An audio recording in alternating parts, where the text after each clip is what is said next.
नमस्कार दोस्तों, आप सबका स्वागत है हमारे YouTube चैनल धर्म और डिजिटल में। आज हम आए हैं जयपुर से 72 किलोमीटर दूर और शाहपुरा से 10 किलोमीटर दूर एक बहुत ही रमणीक और दर्शनीय स्थान पर, जिस स्थान की मान्यता प्रयागराज के समान है और जहां पर अनेक संतों ने अपना योगदान दिया है। ये योगदान शुरू हुआ था जब बाबर का भारत में आगमन हुआ था और उसके बाद इस धरती पर अनेक संतों ने जन्म लिया था। तो आइए आज हम आपको एक ऐसे ही रमणीक और दर्शनीय स्थान का भ्रमण करवाने वाले हैं। तो दोस्तों, यहाँ पर कई सिद्ध महात्माओं की तपोस्थली के रूप में भी ये विख्यात था और यहाँ पर अनेक संतों ने अपना योगदान दिया, जिनमें प्रमुख थे गंगादास जी, जानकी दास जी, रामदास जी, भजन दास जी, भगवान दास जी और नारायण दास जी। यहाँ पर मुख्यतः 3 पवित्र जल धाराओं का संगम होता है, जिसके कारण इसे त्रिवेणी के नाम से जाना जाता है। दोस्तों, यहाँ पर 3 धाराएं निकलती हैं, जिनमें एक धारा जगदीश जी के पहाड़ों से, दूसरी पश्चिम की तरफ से और जो तीसरी धारा जो उत्पन्न की गई थी वो यहाँ के प्रथम महाराज श्री गंगादास जी ने प्रकट की थी, जिसे धारा जी के नाम से जाना जाता है। और ऐसी मान्यता है कि यहाँ पर जो पानी है इतना पवित्र है कि इसके स्पर्श मात्र से ही सभी पाप धुल जाते हैं। इसी क्रम में यहाँ पर जब पांडवों का विराट नगर में अज्ञातवास था तो यहाँ पर वो अपनी प्यास बुझाने के लिए भी आए थे। यहाँ पर अनेक प्रकार के सुंदर और भव्य मंदिर भी बने हुए हैं, जो जैसे आप देख सकते हो ये अवधपुरी निवास है। जब महाराज श्री गंगादास जी अवध के अंदर अध्ययन करने गए थे तो उसी की याद के अंदर ये भवन भी बनाए गए हैं। यहाँ पर और भी अनेक धार्मिक स्थान हैं। हाँ तो दोस्तों, यहाँ पर जो भगवान दास जी महाराज थे उनके मुख्यतः 3 शिष्य थे। एक थे बिहारी दास जी, दूसरे नारायण दास जी और तीसरे अन्नदाता जी महाराज। यहाँ पर जैसे आप देख सकते हो, यहाँ पर श्री श्री 108 श्री बिहारी दास जी महाराज के जैसे आप दर्शन कर सकते हैं।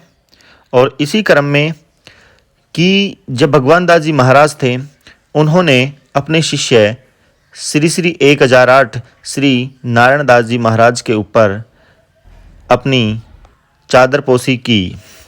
इसी क्रम में हम अब आपको ले चलते हैं जो गंगादास जी महाराज ने मुख्य मंदिर का निर्माण करवाया था उस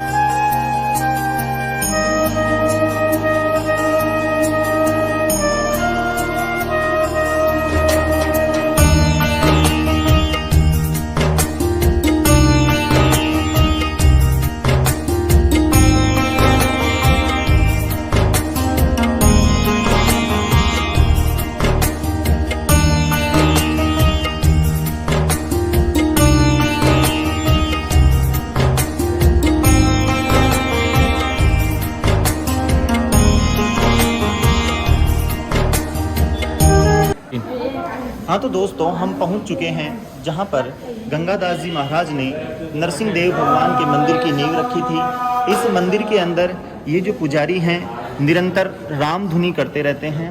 और जब नरसिंह देव के मंदिर की स्थापना की गई थी तो यहाँ पर चारों तरफ जंगल था, लेकिन अब इस मंदिर को भव्य रूप दे दिया गया है। और यहाँ पर जो दिव्य शक्तियाँ हैं, जो गुरुओं की महिमा है, यहाँ पर आपको दिखाई गई है।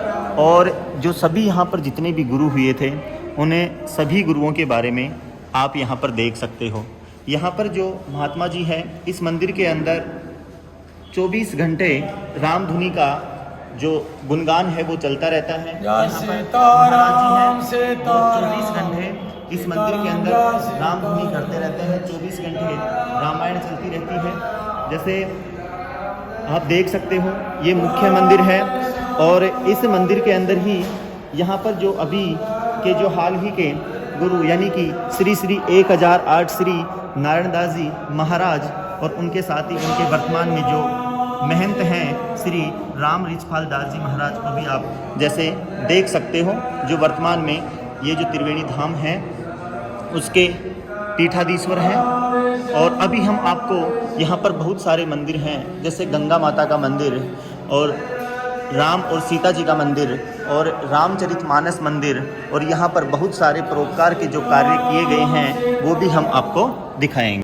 तो दोस्तों, हम आपको अभी और यहाँ पर बहुत सारे मंदिर हैं जो भव्य बने हुए हैं। यहाँ पर गंगा माता का मंदिर भी है और हनुमान जी का मंदिर भी है और राम और सीता जी के भी मंदिर बने हुए हैं। तो हम आपको ले चलते हैं उन मंदिरों की ओर।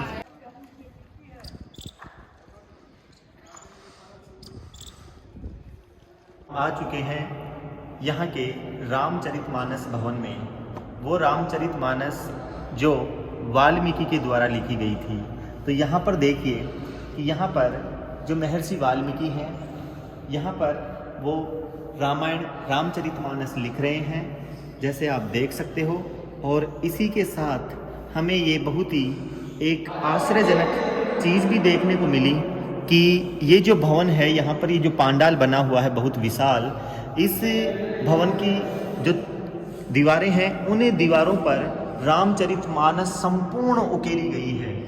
तो जैसे आप देख सकते हो, ये भी एक बहुत अच्छी बात है कि ये इसी कारण लोगों का आस्था का केंद्र भी बनी हुई है। यहाँ पर हम देख सकते हैं इस मंदिर को बहुत ज़्यादा सजाया भी गया है कि जिस प्रकार से यहाँ पर दो शेर दोनों तरफ दिखाए गए हैं। साथ में जो दरबारी होते हैं उनके हाथों में सेनाई के साथ रामचरितमानस इस भवन में चारों तरफ उकेरी गई है। यहाँ पर गंगा माता का मंदिर भी बना हुआ है।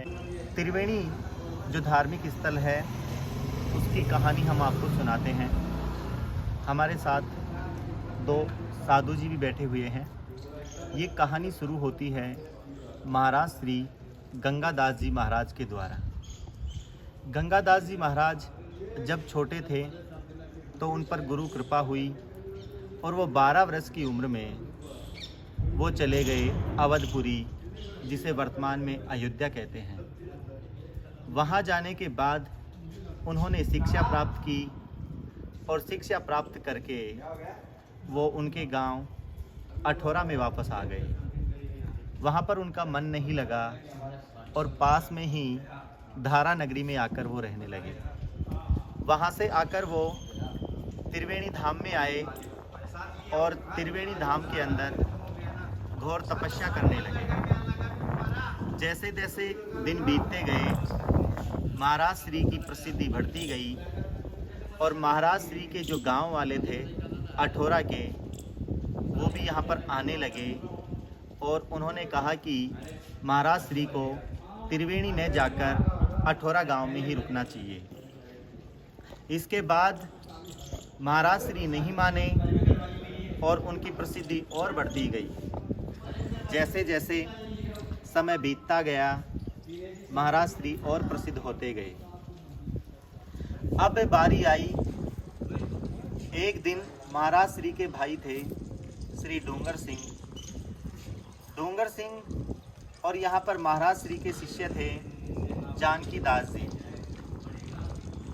महाराज श्री के पिताजी गंगादास जी ने दबाव डाला कि डूंगर सिंह की ताजपोशी की जाए, लेकिन डूंगर सिंह की ताजपोशी न करके महाराज श्री गंगादास जी ने महाराज श्री जानकी दास जो उनके शिष्य थे उनकी ताजपोशी की। वहाँ अठौरा गांव के सारे व्यक्ति यहाँ पर आए और उन्होंने प्रार्थना की कि महाराज श्री हमारे गांव में ही चलिए, लेकिन महाराज श्री ने मना कर दिया और उन्होंने कहा कि मैं 2 दिन आपके गांव में आऊँगा, एक अमावस्या को और पूर्णिमा को। तो महाराज श्री अमावस्या और पूर्णिमा को अठौरा गांव में जाने लगे।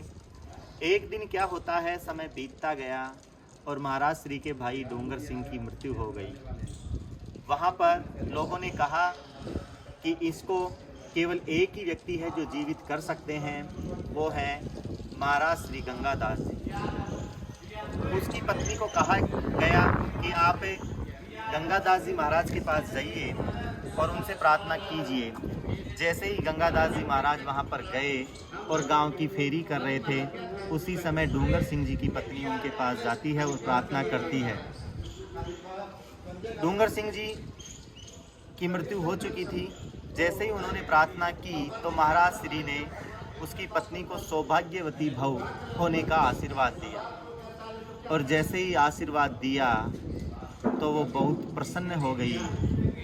लेकिन जब महाराज श्री गंगादास जी को पता लगा कि डूंगर सिंह की मृत्यु हो चुकी है तो वो सीधे त्रिवेणी धाम में आए और उन्होंने उनके प्रिय शिष्य जानकी दास से कहा कि अब मैं आपकी ताजपोशी करने जा रहा हूँ और मेरे केवल 3 दिन बचे हैं। और जैसे ही 3 दिन के बाद महाराज श्री की मृत्यु हुई, उसी समय डूंगर सिंह जी जीवित हो गए।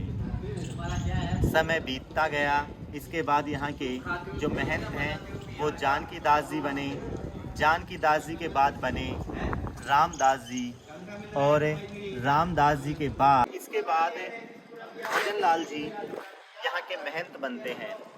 भजन लाल जी को क्या था, बहुत ज़्यादा कथा और भगवत कथा में रुचि थी।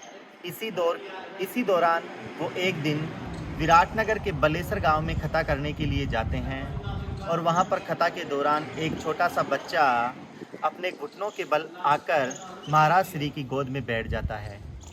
उसके पिता उसे लेने के लिए आते हैं, लेकिन फिर भी महाराज श्री यानी कि भजन दास जी उससे कहते हैं कि अब ये बच्चा मेरा है और मैं इसे लेकर जाऊंगा।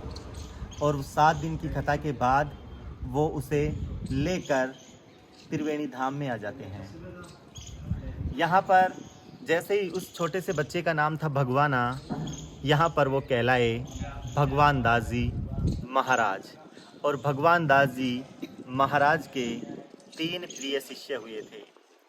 एक का नाम था श्री नारायण दास जी महाराज, दूसरे का नाम था श्री बिहारी दास जी महाराज, और तीसरे का नाम था श्री अन्नदाता जी महाराज। यहाँ पर जो मुख्य चादर पोशी की गई वो नारायण दास जी महाराज के ऊपर की गई। नारायण दास जी महाराज जो अपने चमत्कारिक कार्यों के लिए और अपने सामाजिक सद्भाव और समरसता के लिए जाने जाते हैं। 2018 में उनको पद्म श्री से नवाजा गया और इसके बाद यहाँ के महंत बने श्री राम रिचपाल दास जी महाराज। अब वर्तमान में यहाँ के जो महंत हैं, जो पीठाधीश्वर हैं, श्री राम रिचपाल दास जी महाराज हैं। तो आज हमने आपको भ्रमण करवाया त्रिवेणी धाम, जो 3 नदियों के संगम पर बसा हुआ है। और यहाँ पर महाभारत काल के दौरान भी पांडव अपनी तृष्णा मिटाने के लिए, अपनी प्यास बुझाने के लिए यहाँ पर आए थे। तो दोस्तों, ये था त्रिवेणी धाम, जो दूर दूर तक इसकी प्रसिद्धि है। आपको ये धाम कैसा लगा? अगर आपको ये धाम अच्छा लगा हो तो आप भी आना और इसका भ्रमण ज़रूर करना। और अगर हमारा ये जो वीडियो है आपको अच्छा लगा हो तो चैनल को सब्सक्राइब करना, लाइक करना, कमेंट करना। Thank you.